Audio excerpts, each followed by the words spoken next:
আসসালামু আলাইকুম dear student, আশা করি সবাই ভালো আছো। আমিও আলহামদুলিল্লাহ ভালো আছি। আজকে আমি রসায়ন অষ্টম অধ্যায়ে রসায়ন ও শক্তি এই অধ্যায় থেকে কিছু গুরুত্বপূর্ণ এমসিকিউ নিয়ে এসেছি, যেগুলো তোমাদের পরীক্ষার জন্য খুবই গুরুত্বপূর্ণ হবে। চলো কথা না বাড়িয়ে আমরা প্রশ্নগুলো সমাধান করা শুরু করে দিই। প্রথম প্রশ্নটা হচ্ছে, অ্যারনে কোন প্রক্রিয়া সম্পন্ন হয়? এটা কি বলতে পারবা? হ্যাঁ, এটা হচ্ছে আমরা মনে রাখতে পারি অ্যারনে জারণ বিক্রিয়া সম্পন্ন হয়। অ্যারনে কোন বিক্রিয়া সম্পন্ন হয় এটা আমরা মনে রাখতে পারি আজ কবি। আজ কবি আজ কবি এই ছন্দের মধ্য দিয়ে মনে রাখতে পারি। ঠিক আছে, ক বয়সী। এটা কি আজ কবি দ্বারা কি বোঝাচ্ছে? এটা দ্বারা বোঝাচ্ছে যে আতে অ্যানোড, অর্থাৎ অ্যানোডে জারণ। ঠিক আছে, আর কতে ক্যাথোড, ক্যাথোডে হচ্ছে বিজারণ বিক্রিয়া সম্পন্ন হয়। ডান। তাহলে অ্যানোডে জারণ আর ক্যাথোডে বিজারণ। এটা আশা করি আর কখনোই গুলাই ফেলবে না। তাহলে অ্যান্সারটা হচ্ছে ক নাম্বারটা। নেক্সট কোশ্চেনটা, হাইড্রোজেন ফুয়েল সেল এর ক্ষেত্রে কোনটা প্রযোজ্য? দেখো, এর সাহায্যে বিদ্যুৎ উৎপাদন করা হয়। হ্যাঁ, হাইড্রোজেন ফুয়েল সেলের সাহায্যে বিদ্যুৎ উৎপাদিত হয়। অ্যানোডে হাইড্রোজেন জারিত হয়। হ্যাঁ, অ্যানোডে হাইড্রোজেন জারিত হয়। আর ক্যাথোডে অক্সিজেন বিজারিত হয়। সবগুলোই সঠিক। নেক্সট কোশ্চেনটা, নিচের কোনটির আন্তঃআণবিক শক্তি সবচেয়ে বেশি? এটা কি বলতে পারবা? দেখো, খ, ক এবং ঘ এই তিনটা সেম পরমাণু দ্বারা গঠিত, কিন্তু গ নাম্বার যে কোশ্চেনটা আছে হাইড্রোজেন ক্লোরাইড অর্থাৎ হাইড্রোক্লোরিক অ্যাসিড, এটা কিন্তু হাইড্রোজেন এবং ক্লোরিনের সমানে গঠিত। তাহলে আমরা বইয়ের মধ্যে পড়েছি যে একই পরমাণু দ্বারা যারা গঠিত, একই পরমাণু দিয়ে যারা গঠিত তাদের আন্তঃআণবিক শক্তি কম হয়, আর যারা ভিন্ন ভিন্ন পরমাণু দিয়ে গঠিত হয় তাদের আন্তঃআণবিক শক্তি বেশি হয়। সো আমাদের অ্যান্সারটা হচ্ছে গ নাম্বারটা। সো নেক্সট কোশ্চেন, হেবার প্রণালীতে প্রতি মোল অ্যামোনিয়া উৎপাদনে উৎপন্ন তাপ শক্তির পরিমাণ কত? আচ্ছা, আমরা জানি যে নাইট্রোজেন প্লাস 3 অণু হাইড্রোজেন, এটা বিক্রিয়া করে 2 অণু অ্যামোনিয়া উৎপন্ন হয়, এবং এই সময় যে তাপ উৎপন্ন হয় সেই তাপমাত্রা হচ্ছে 92 কিলোজুল। আচ্ছা, এইটা তো 2 মোল অ্যামোনিয়া উৎপন্ন হয়েছে না এখানে? হ্যাঁ, 2 মোল অ্যামোনিয়া উৎপন্ন হয়েছে। তাহলে আমাদের প্রশ্নের মধ্যে বলছে কিন্তু 1 মোল অ্যামোনিয়ার কথা। তাহলে 1 মোল অ্যামোনিয়া উৎপন্ন করতে কত শক্তি উৎপন্ন হবে? তাহলে অবশ্যই 2 দ্বারা ডিভাইডেড করতে হবে। তাহলে আমাদের অ্যান্সারটা হচ্ছে 46। ডান। ওকে, 1 মোল মিথেন গ্যাস পড়ালে কত কিলোজুল তাপ উৎপন্ন হয়? এই প্রশ্নটা খুবই ইম্পর্টেন্ট, এটা মুখস্থ করবো আশা করি। এটা হচ্ছে 890 কিলোজুল। নিচের কোনটি একটি জৈব জ্বালানি? এটা খুবই গুরুত্বপূর্ণ। কয়লা, পেট্রোল এবং প্রাকৃতিক গ্যাস এই তিনটা হচ্ছে জীবাশ্ম জ্বালানি। এই তিনটা কি বলছি? জীবাশ্ম জ্বালানি। আর শুধুমাত্র ইথানল এটা হচ্ছে জৈব জ্বালানি। ওকে, যুক্তরাষ্ট্রের সব গাড়িতে পেট্রোলের সাথে কত ভাগ ইথানল মেশানো হয়? এটা হচ্ছে 10%। নিচের কোনটি জৈব জ্বালানি বা বায়োফুয়েল হিসেবে ব্যবহৃত হয়? এটা হচ্ছে ইথানল। ইথানলের কার্বন সংখ্যা কয়টা থাকে? 2টা। সো আমাদের অ্যান্সারটা হচ্ছে গ নাম্বারটা, CH3 CH2 OH। ফটোকেমিক্যাল ধোঁয়ার প্রধান উপাদান কোনটি? ফটোকেমিক্যাল ধোঁয়ার উপাদান কোনটি? এখানে কোনটা? ফটোকেমিক্যাল ধোঁয়ার উপাদান হচ্ছে একটা আছে কার্বন মনোক্সাইড, এটা হচ্ছে নাইট্রাস অক্সাইড এবং একটা আছে হচ্ছে মিথেন CH4। এইগুলো হচ্ছে ফটোকেমিক্যাল ধোঁয়ার উপাদান। সো আমাদের অ্যান্সারটা হচ্ছে কি ক নাম্বারটা, নাইট্রাস অক্সাইড। প্রতি বছর জীবাশ্ম জ্বালানি পুড়িয়ে কত টন কার্বন ডাইঅক্সাইড তৈরি হয়? এই কোশ্চেনটা আমিও ভুল করেছিলাম। আমি যখন তোমাদের মতো পরীক্ষা দিয়েছিলাম যশোর বোর্ড 2020, তখন আমি অ্যান্সারটা হবে হচ্ছে বিলিয়ন, কিন্তু আমি লিখে আসছিলাম হচ্ছে মিলিয়নে। আমাদের অ্যান্সারটা হচ্ছে 21.3 billion.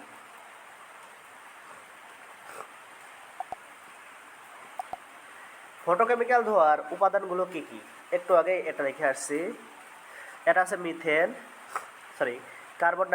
Carbon monoxide, nitrous oxide এবং মিথেন। আমাদের অ্যান্সারটা হচ্ছে খ নাম্বারটা।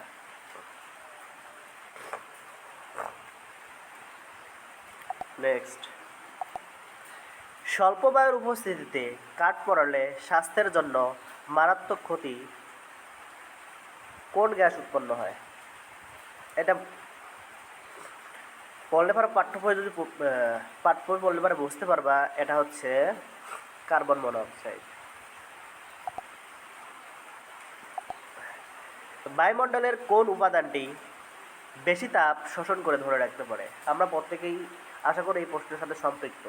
এটা হচ্ছে কার্বন ডাইঅক্সাইড। এর কারণে তো কি পৃথিবীর তাপমাত্রা ধীরে ধীরে বেড়ে যাচ্ছে, যাকে বলা হয় গ্লোবাল ওয়ার্মিং বা বৈশ্বিক উষ্ণায়ন। নিচের কোনটি জৈব জ্বালানি বা বায়োফুয়েল হিসেবে ব্যবহৃত হয়? একটু আগে এটা সলভ করে এসেছি। এটা হচ্ছে ইথানল। সালফার ট্রাইঅক্সাইড, তারপর আছে কি chlorine ion, bromine ion, hydroxide ion হচ্ছে কতগুলো আয়ন। এই আয়নগুলোর মধ্যে কোনটি প্রথমে জারিত হবে? যার শক্তি বেশি সেই তো প্রথমে জারিত হবে, তাই নয় কি? হ্যাঁ, এটা আমরা মনে রাখবো ছন্দের মাধ্যমে। NH3 bio, NH3 bio, NH3 bio. এখানে এটা হচ্ছে নাইট্রেট আয়ন, ঠিক আছে, আর এটা হচ্ছে সালফেট আয়ন, এটা হচ্ছে ক্লোরিন আয়ন, আর এটা হচ্ছে ব্রোমিন আয়ন, আর এটা হচ্ছে OH। তাহলে কোনটা আগে জানিতে হবে, অর্থাৎ যেইগুলো সবার লাস্টের দিকে অবস্থিত, অর্থাৎ প্রথম দিকে লাস্টে সক্রিয়তার ক্রমটা বাড়ছে। এই জন্য এখানে অপশানের মধ্যে আছে OH আয়ন সবার লাস্টে, তাহলে এর শক্তি সব থেকে বেশি। এই জন্য এটা হবে হচ্ছে ঘ নাম্বারটা। তাহলে আমরা কীভাবে মনে রাখবো? NH3 বায়ো, ঠিক আছে, ওকে।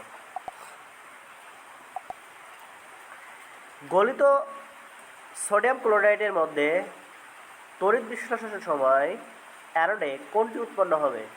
আচ্ছা, গলিত সোডিয়াম ক্লোরাইড, এখানে শুধুমাত্র সোডিয়াম প্লাস এবং ক্লোরিনটা কি মাইনাস, ঠিক আছে। এখন অ্যানোড কি? অ্যানোড হচ্ছে পজিটিভ তড়িৎদ্বার, অ্যানোডটা হচ্ছে পজিটিভ তড়িৎদ্বার। সো অবশ্যই অ্যানোডে কোনটা যাবে? ক্লোরিন গ্যাসটা যাবে, ঠিক আছে। তাহলে ক্লোরিন গ্যাস, ঠিক আছে, ওকে। গাঢ় সোডিয়াম ক্লোরাইডের মধ্যে তড়িৎ বিশ্লেষণের সময় ক্যাথোডের নিচের কোনটি যাবে? যখন গাঢ় তড়িৎ বিশ্লেষণ করব আমরা, তখন গাঢ় সোডিয়াম ক্লোরাইডের মধ্যে Na+Cl- আছে, এছাড়া আছে পানি, পানি হচ্ছে H+ আর হচ্ছে OH-। তো এখন সোডিয়াম এবং এইচের মধ্যে, H+-এর মধ্যে কোনটা বেশি শক্তিশালী? এটা হচ্ছে হাইড্রোজেন, হাইড্রোজেনটা বেশি শক্তিশালী, ঠিক আছে, হাইড্রোজেনটা বেশি শক্তিশালী। এই জন্য যে হাইড্রোজেন গ্যাস উৎপন্ন হবে, আর মনে রাখবা।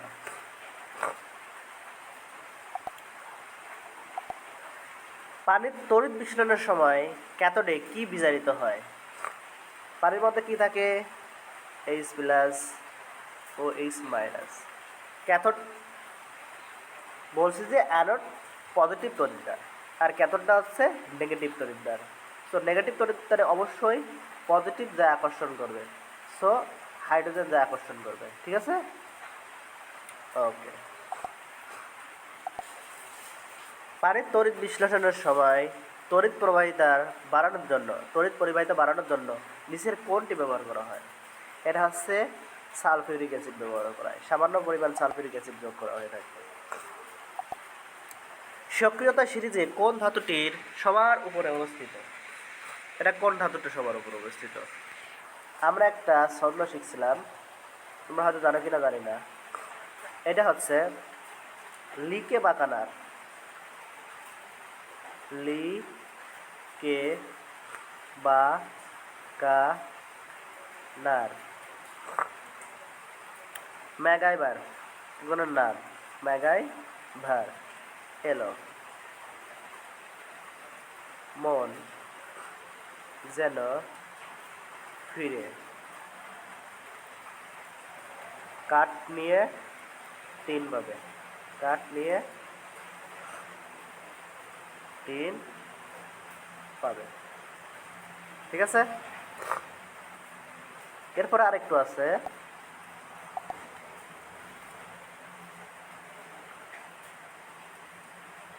হাই হাজি কুদ্দুস আজি পিটাবে আমায়, পিটাবে আমায়।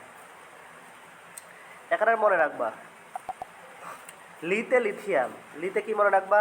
লিথিয়াম। কেতে পটাশিয়াম, বাতে বেরিয়াম, বাতে বেরিয়াম, কাতে ক্যালসিয়াম, নাতে সোডিয়াম, মেগাবারদে ম্যাগনেসিয়াম, এলোতে অ্যালুমিনিয়াম, মনতে ম্যাঙ্গানিজ, জানাতে জিঙ্ক, ফিরেতে আয়রন, কাঠ দিয়ে ক্যাডমিয়াম, নিতে নিকেল, টিনতে টিন, পাবেতে লেড। এবং হাইতে মনে রাখবো হাইড্রোজেন, হাজিতে মনে রাখবো মার্কারি, কুদ্দুসে মনে রাখবো কপার, আজিতে মনে রাখবা সিলভার, পিটাবে দিয়ে মনে রাখবা প্লাটিনাম, এবং আমাইতে মনে রাখবা যে গোল্ড, আর পিটাবে প্লাটিনাম। এইটা হচ্ছে খুব ইম্পর্টেন্ট একটা ছন্দ। ছন্দটা আশা করি মুখস্থ করে ফেলছো তোমরা। তো তাহলে এখানে সক্রিয়তা সিরিজের কোন ধাতুটি সবার উপরে অবস্থিত? তাহলে উপরে কে আছে? কে উপরে হবে? ম্যাগনেসিয়াম হবে উপরে, উপরের দিকে অবস্থান করতেছে। ঠিক আছে, ওকে। তড়িৎ বিশ্লেষণের সময় দ্রবণে একাধিক ক্যাটায়ন থাকলে কোনটি আগে ক্যাথোডে গিয়ে চার্জ মুক্ত হবে? একটু আগে আমরা ছন্দ শিখে আসছি, সে ছন্দটা যদি লক্ষ্য করি যে এই ছন্দটা, ঠিক আছে, কি আগে, অর্থাৎ যে নিচের দিকে আছে সে সব থেকে বেশি শক্তিশালী, যে নিচের দিকে আছে সে সব থেকে বেশি শক্তিশালী। তাহলে এই কোশ্চেনটায় সবার নিচে কি আছে? হাইড্রোজেন আছে, এই জন্য হাইড্রোজেনটা সবার আগে গিয়ে চার্জ মুক্ত হবে। ঠিক আছে, তোমরা ছন্দটা পড়ে মিলে নিও। ড্রাই সেলে কোনটি বিজারিত হয়? ড্রাই সেলে ম্যাঙ্গানিজ ডাইঅক্সাইড MnO2 এটা বিজারিত হবে। কোন বিক্রিয়ায় হাইড্রোজেন বোমা তৈরির মূল ভিত্তি? হাইড্রোজেন বোমা তৈরির মূল ভিত্তি হচ্ছে নিউক্লিয়ার ফিউশন বিক্রিয়া। নিউক্লিয়ার বিক্রিয়া হচ্ছে 2 প্রকারের, নিউক্লিয়ার ফিশন আর নিউক্লিয়ার ফিউশন।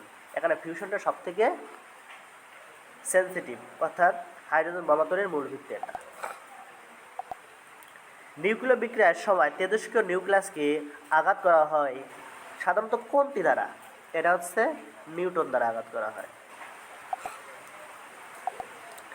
এখানে দেখো 235, এখানে ইউরেনিয়াম দেওয়া আছে 235 92, এবং নিউটন দেওয়া আছে 10, এবং বেরিয়াম 41 141 56, বেরিয়াম প্লাস তারপরে একটা মৌল দেওয়া আছে X।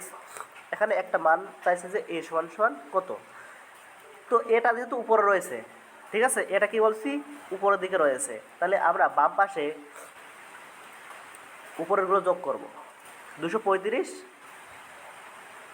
প্লাস 1, তাহলে কত হচ্ছে 236।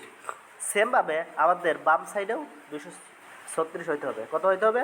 236 হইতে হবে।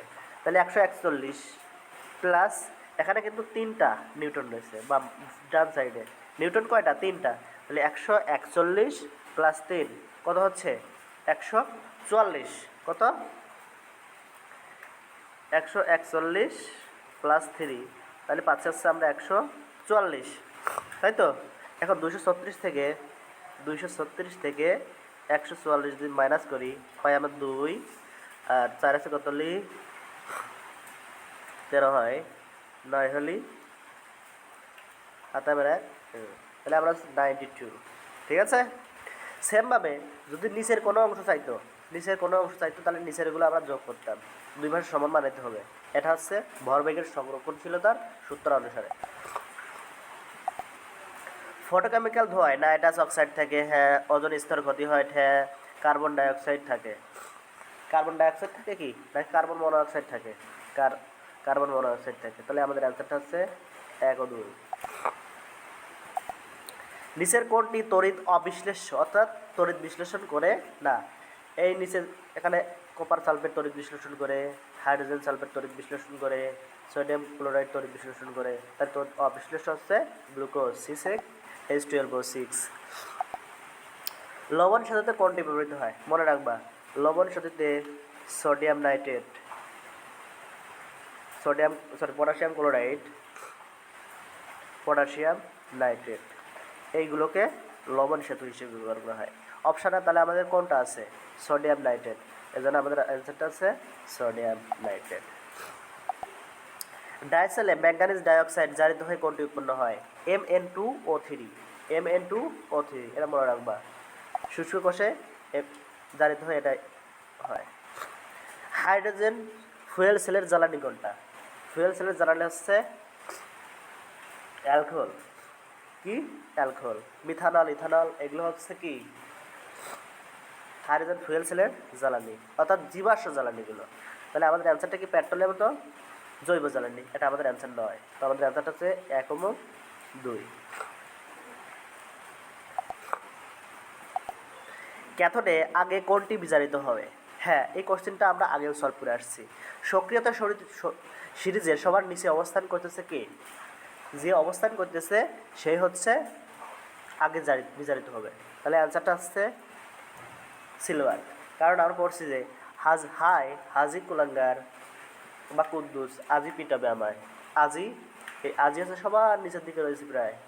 সো এটা হচ্ছে ওই ছন্দটা বললে পারবে তোমরা। কোনটি অধিক সক্রিয়? আচ্ছা বলো, দেখেন এটা সেম কোশ্চেন। যে সক্রিয়তা সিরিজের নিচের দিকে অবস্থা সে হচ্ছে অধিক সক্রিয় হয়ে থাকে। তো হাইড্রোজেনটা সক্রিয় সিরিজে অনেক নিচের দিকে অবস্থান করতেছে। তো আমাদের অ্যান্সারটা হচ্ছে হাইড্রোজেন। কোনটি ইলেকট্রন পরিবাহী? গ্রাফাইট বা কার্বন, এটা মনে রাখবা। এখানে মুক্ত ইলেকট্রন থাকে, এর জন্য হচ্ছে বিদ্যুৎ পরিবাহী এরা। এখানে প্রশ্নের মধ্যে লেখা আছে ছোট ছোট নিউক্লিয়াস যুক্ত হয়ে বড় বড় নিউক্লিয়াস গঠন করে। আচ্ছা, এটা কোন বিক্রিয়ায়? ছোট ছোট নিউক্লিয়াস যুক্ত হয়ে বড় বড় নিউক্লিয়াস গঠন করে, এরা আছে ফিউশন বিক্রিয়ায়। কোন বিক্রিয়ায়? ফিউশন বিক্রিয়ায়। উদ্দীপকের সংশ্লিষ্ট বিক্রিয়াটি নিউক্লিয়ার ফিউশন বিক্রিয়া না, এটা হচ্ছে ফিউশন বিক্রিয়া। তাহলে 1 নম্বরটা বাদ। তাহলে আমাদের অ্যান্সারটা হচ্ছে 2 ও 3। এখানে একটা উদ্দীপক দেওয়া রয়েছে, উদ্দীপকের মধ্যে একটা পাত্র দেওয়া আছে, একটা আছে ক্রোমিয়াম আর একটা সালফেট আয়ন। চিত্রে তড়িৎদ্বার কোন ধাতুর তৈরি? অবশ্যই ক্রোমিয়াম। উদ্দীপকের মধ্যে ক্রোমিয়ামই একমাত্র ধাতু রয়েছে। সো এটা ক্রোমিয়াম ধাতুর তৈরি। উদ্দীপকের প্রক্রিয়া চলাকালে এ দণ্ড ক্ষয়প্রাপ্ত হবে। এ দণ্ডটা হচ্ছে পজিটিভ, ঠিক আছে, অর্থাৎ অ্যানোড। ইলেকট্রোপ্লেটিং চলাকালে অ্যানোডটা হচ্ছে কি ক্ষয়প্রাপ্ত হয়, কি হয়? সো অ্যানোডটা ক্ষয়প্রাপ্ত হবে। আর যে ক্যাথোডটা আছে, এই ক্যাথোডটা কি ক্যাথোডে বিজারণ ঘটে। কি ঘটে? ক্যাথোডে বিজারণ। এটা আমরা আগে শিখে আসছি আজকবি দিয়ে।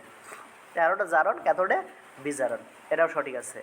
সালফেট আয়নের জারণ ঘটে না, সালফেট আয়নের জারণ ঘটে না। সালফেট আয়ন এখানে দর্শক আয়ন হিসেবে কাজ করতেছে, অর্থাৎ এখানে এর কোনো পরিবর্তন নেই।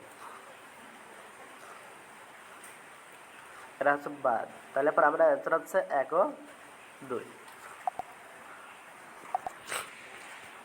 এবারে এই কোশ্চেনটা একটা অ্যানোড এবং একটা ক্যাথোড দিয়ে আছে। উদ্দীপকের কোষে অ্যানোড কর্তৃক, অ্যানোড যেহেতু পজিটিভ তড়িৎদ্বার সেহেতু নেগেটিভগুলো বা নেগেটিভ আয়নগুলো পজিটিভ আয়ন কর্তৃক আকর্ষিত, পজিটিভ তড়িৎদ্বার কর্তৃক আকর্ষিত হবে। সো হাইড্রোজেন বাদে 2 এবং 3 সঠিক অ্যান্সার। ড্রাই সেলে অ্যানোড কোনটি? ড্রাই সেলের অ্যানোড হচ্ছে জিঙ্কের দণ্ড, মনে রাখবে। ড্রাই সেলে থেকে কত ভোল্ট তড়িৎ প্রবাহ পাওয়া যায়? 1.5 ভোল্ট, 1.5 ভোল্ট। চিত্রের ক্যাথোডে কোনটি পাওয়া যাবে? দেখো এখানে প্লাটিনামের তড়িৎদ্বার ব্যবহার করা হয়েছে। কিসের তড়িৎদ্বার ব্যবহার করা হয়েছে? সো প্লাটিনামের তড়িৎদ্বার যদি ব্যবহার করা হয় তাহলে পরে হাইড্রোজেন পাওয়া যাবে। কি পাওয়া যাবে? হাইড্রোজেন। আর যদি মার্কারি তড়িৎদ্বার ব্যবহার করা হয় তাহলে সোডিয়াম পাওয়া যাবে। ঠিক আছে। সো ক্যাথোডে কোনটি পাওয়া যাবে তাহলে?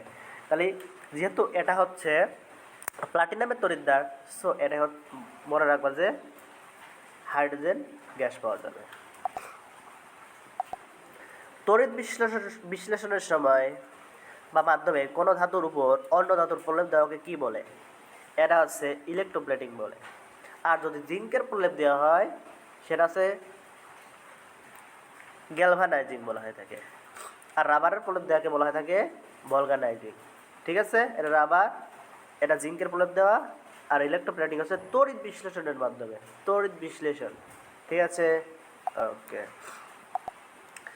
আচ্ছা, এই ছিল আজকে আমাদের প্রশ্ন। আশা করি এই প্রশ্নগুলো যদি তোমরা সমাধান করো তোমরা অনেক উপকৃত হবে এবং এসএসসি পরীক্ষায় খুব ভালো একটি ফলাফল অর্জন করতে পারবে এবং পিতা মাতার আশাটা পূরণ করতে পারবে।